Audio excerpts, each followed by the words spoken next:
तो नमस्कार, real prediction में आपका स्वागत है। दोस्तों, आज हम बात करेंगे मकर लग्न की जन्म पत्रिका में कौन कौन से ग्रहों की महादशा कष्टदायक होती है और क्यों। इसे हम जन्म पत्रिका के माध्यम से समझेंगे। अंत में हम कुछ महत्वपूर्ण उपायों पर भी चर्चा करेंगे। वीडियो को अंत तक जरूर देखें। दोस्तों, मकर लग्न के जातकों के लिए कुछ महत्वपूर्ण महादशाएं काफ़ी कष्टदायक व संघर्षपूर्ण होती है। इस लग्न के लिए सबसे ज़्यादा कष्टपूर्ण महादशा बृहस्पति, मंगल और चंद्रमा की मानी जाती है। इसमें भी बृहस्पति की महादशा को सबसे अधिक समस्यात्मक माना गया है। आइए इसे हम जन्म पत्रिका के माध्यम से समझते हैं।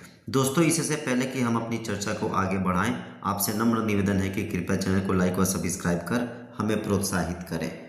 हमारे सामने जो जन्म पत्रिका है वह मकर लग्न की है। मकर लग्न की जन्म पत्रिका में बृहस्पति को दो बेहद खराब भावों का स्वामित्व मिला है, तीसरे और 12वें भाव का। जन्म पत्रिका का तीसरा भाव पराक्रम, छोटी बीमारियां व संघर्ष का और 12वां भाव व्यय, हानि, अस्पताल का। मकर लग्न के स्वामी शनिदेव हैं। ज्योतिषीय सिद्धांतों के अनुसार शनि और बृहस्पति के बीच सम शत्रुता का संबंध होता है। शनि के लग्न में बृहस्पति अपना शुभ फल लगभग खो सा देते हैं।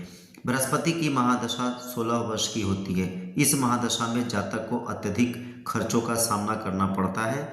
जातक के बनते हुए काम बिगड़ जाते हैं, धन की हानि होती है, स्वास्थ्य संबंधी समस्याएं विशेषकर पेट, लीवर या मोटापा घेर लेती है और बिना वजह का मानसिक तनाव बना रहता है।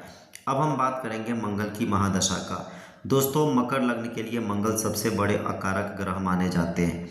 इन्हें मकर लग्न की जन्म पत्रिका में चौथे व एकादश भाव का स्वामित्व प्राप्त है। चौथा भाव सुख, भूमि, माता का भाव है, जबकि एकादश भाव लाभ व इच्छा का भाव है।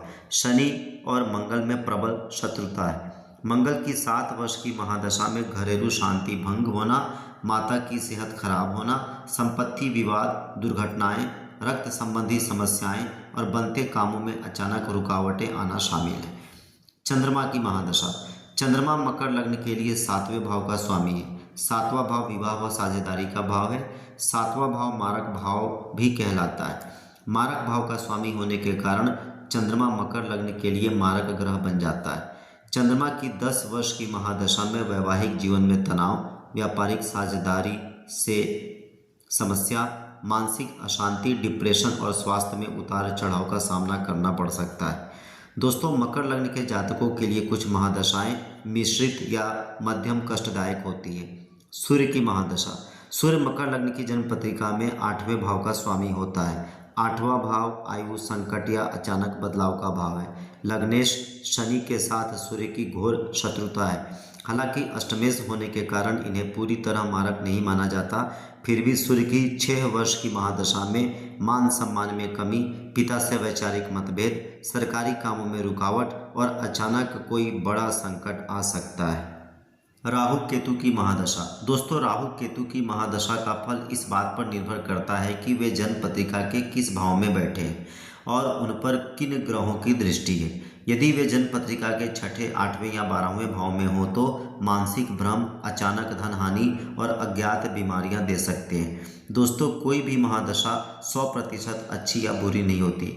यदि जन्म पत्रिका में मंगल, गुरु या सूर्य उच्च के मित्र राशि में या शुभ प्रभाव में हो तो नकारात्मक प्रभावों में कमी देखी जा सकती है। यदि बताए गए ग्रहों में से कोई महादशा चल रही हो और कष्ट ज़्यादा हो तो जातक उपाय के तौर पर हनुमान चालीसा या बजरंग बाण, मंगल और शनि दोनों को शांति के लिए, शारीरिक कष्टों या मारक दशाओं के प्रभाव को कम करने के लिए महामृत्युंजय का मंत्र जाप और गुरु की महादशा में चने की दाल, केले का दान, मंगल की महादशा में मसूर की दाल का दान करना शुभ होता है। दोस्तों, इसी प्रकार के अन्य वीडियो के लिए कृपया चैनल को लाइक और सब्सक्राइब करें। किसी भी प्रकार के ज्योतिषीय परामर्श के लिए आप दिए गए नंबर पर संपर्क कर सकते हैं। धन्यवाद।